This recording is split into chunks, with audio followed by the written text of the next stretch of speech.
मैं Shashi Prabha Saraswat, associate professor Hindi, Shri Kalyan राजकीय कन्या महाविद्यालय सीकर। प्रिय विद्यार्थियों, नवीन सत्र में आप सभी का हार्दिक अभिनंदन और स्वागत। हिंदी साहित्य के पाठ्यक्रमानुसार हम आज का अध्ययन का विषय है वो पढ़ने जा रहे हैं। आज की अध्ययन का विषय है नवगीत का अभिप्राय और उसकी विशेषताएं। नवगीत क्या है, इसके बारे में सबसे पहले जान लेते हैं। नवगीत से क्या तात्पर्य है, क्या अभिप्राय है, इसका अर्थ जानना सबसे पहले जरूरी है। तो आगे बढ़ते हैं।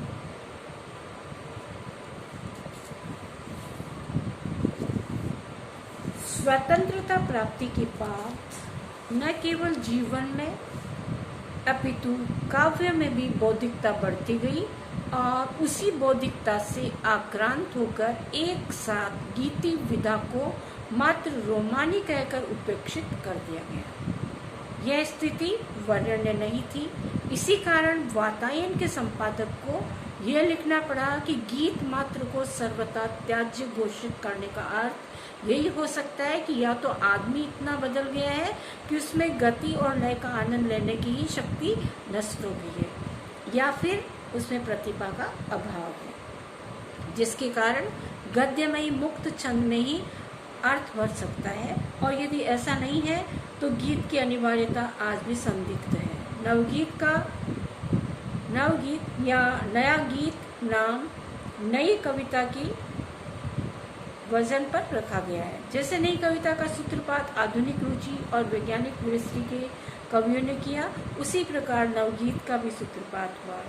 इन नए गीतकारों ने गीत को अत्यधिक भावुकता, तुकबंदी, रूढ़ियों तथा अति प्रचलित शब्दावली से मुक्ति दिलाकर एक नई दिशा प्रदान की। इस प्रकार नई पीढ़ी के कहानीकारों ने एक नया रंग और नई भंगिमा गीत को दी। नवगीत की संज्ञा सबसे पहले संभवतः राजेंद्र प्रसाद सिंह ने दी।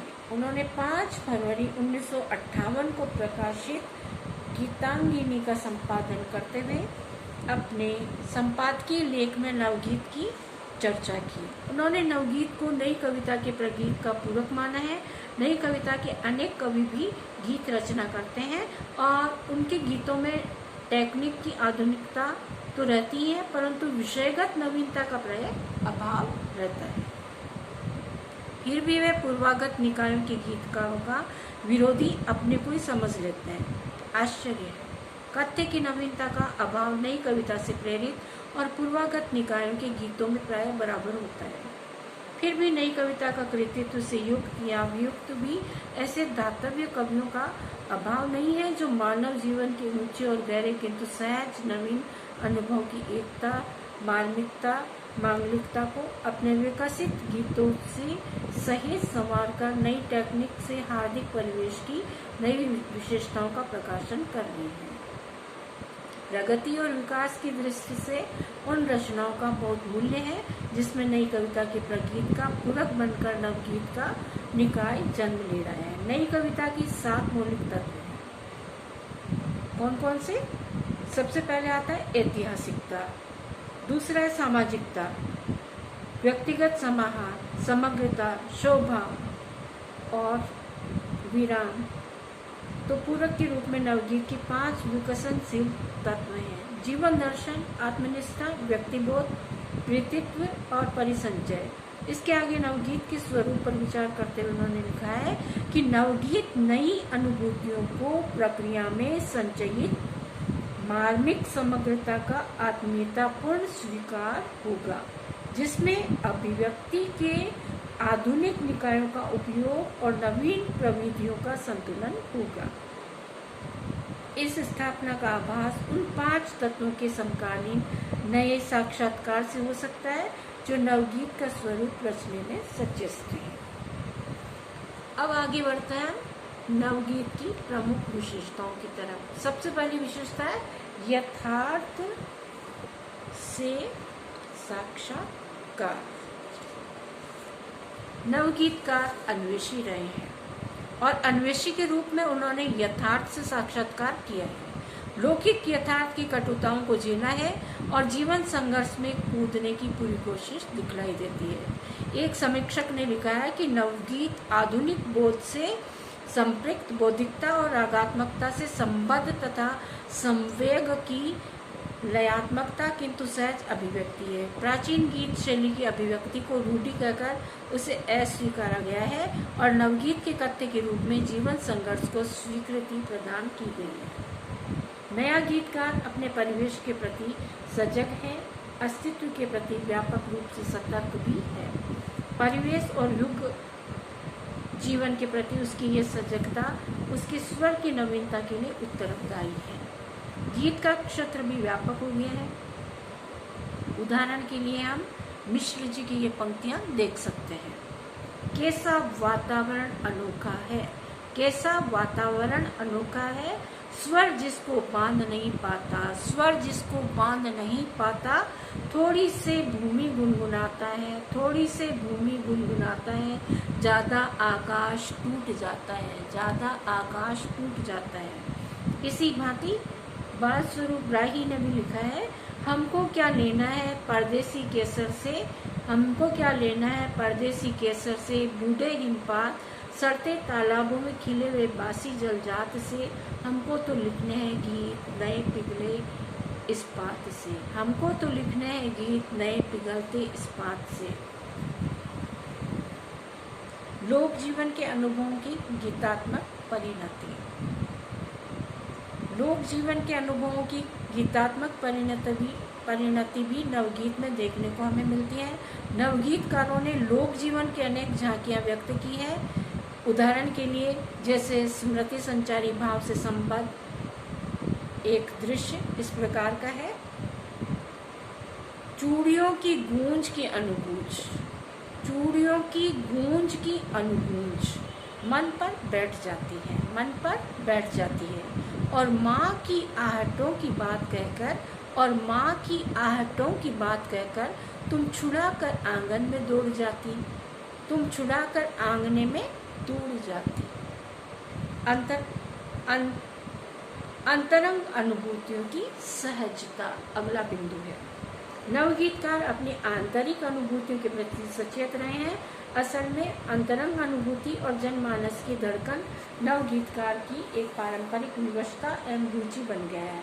परिणामतः उसकी इस अभिव्यक्ति में दोनों धरातल अपनी इस सजगता से मुखर में है कि एक दूसरे को अलग कर पाना कठिन हो जाता है। इसी सहजता का सुफल है कि इन गीतकारों का राग और कल्पना दोनों इनके गीतों में अपनी परंपरा से भिन्न और यथार्थवादी हो गए हैं। भोग और कल्पना दोनों भिन्न दृष्टि बिंदु हैं। छायावादी कवि काल्पनिक लोक में विचरण करते हुए अपनी अनुभूतियों को अभिव्यक्ति देते थे, किंतु नवगीतकार काल्पनिक लोक में बहुत दूर यथार्थ लोक में भ्रमण करता हुआ भोगे हुए आत्मपरक सत्यों का उद्घाटन करता है। उसकी अनुभूतियां सहजता और सरलता के कारणों से अनुच्युत है। छायावादी कवियों की भांति जीवन से पलायन न करके उसने जीवन संघर्ष को स्वीकारा है। उसे लगा कि अनुभूतियां चाहे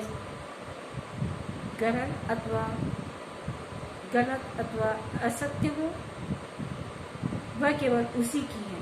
इसी में सुख और आनंद है। सहजता को जीवन का अनिवार्य तत्व स्वीकार करने वाला गीतकार नई कविता के विदेशी प्रभाव से उधार लिए गए चिंतन और भावों का करारा व्यंग्य करता है। जैसे ये कब हुआ कि हमने अपने अनुभवों से सीखा हो, ये कब हुआ कि हमने अपने अनुभवों से सीखा हो, कुछ उधार के लिए भाव, कुछ उधार के लिए भाव, कुछ ओढ़ लिया चिंतन को, कुछ ओढ़ लिया चिंतन को। अगला बिंदु है प्रकृति के प्रति नया दृष्टिकोण। नवगीतकार ने प्रकृति को भी बड़ी सूक्ष्मता से, गहनता से देखा है। प्रकृति से उसे गहरा अनुराग है, किंतु प्रकृति का मानवीकरण मात्र अथवा उस पर अपनी काम कुंठाओं का आरोपण उसे प्रीति का प्रतीत नहीं होता है। उदाहरण के लिए देखिए, सुर्ख हुई कनपटी मकानों की, सुर्ख हुई कनपटी मकानों की, आँख खुली अंधे दालानों की, आँख खुली अंधे दालानों की, गुजर गई किरण चपत मारकर, गुजर गई किरण चपत मारकर, अनभुरे आंगन को पार कर, अनभुरे आंगन को पार कर। अगला बिंदु आता है प्रणय के प्रति व्यापक दृष्टिकोण। प्रणय के प्रति व्यापक दृष्टिकोण।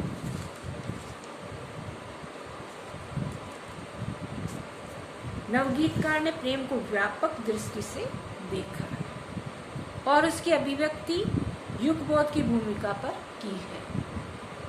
इतना ही नहीं, उसने आध्यात्मिकता और छायावादी चेतना की भूमि को छोड़कर प्रेम को मानवीय धरातल पर प्रकाशित किया है। जैसे पीर मेरी कर रही गमगीन मुझको, पीर मेरी कर रही गमगीन मुझको, और उससे भी अधिक तेरे नयन का नीर रानी, और उससे भी अधिक तेरे नयन का नीर रानी, और उससे भी अधिक तेरे पाँव की जंजीर रानी, और उससे भी अधिक तेरे पाँव की जंजीर रानी।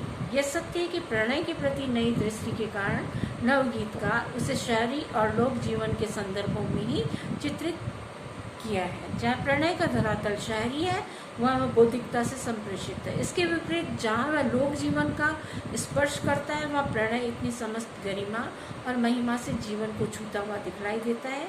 इतने पर भी नवगीत में प्रणय को यांत्रिक, काल्पनिक और परंपरागत रूप में देखकर उसका अपनी एंटी रोमांटिक वृत्ति से साक्षात्कार कराया गया है। परिणाम स्वरूप कहीं तो प्रेम की ऊप चित्रित हुई है और कहीं रूपासक्ति और मिलन के मांसल क्षणों की अनुभूति आकार पा सकी है, और कहीं रूप सौंदर्य के साथ ही वासना की सहज अनिवार्यता को भी बेझिझक स्वीकारा गया है।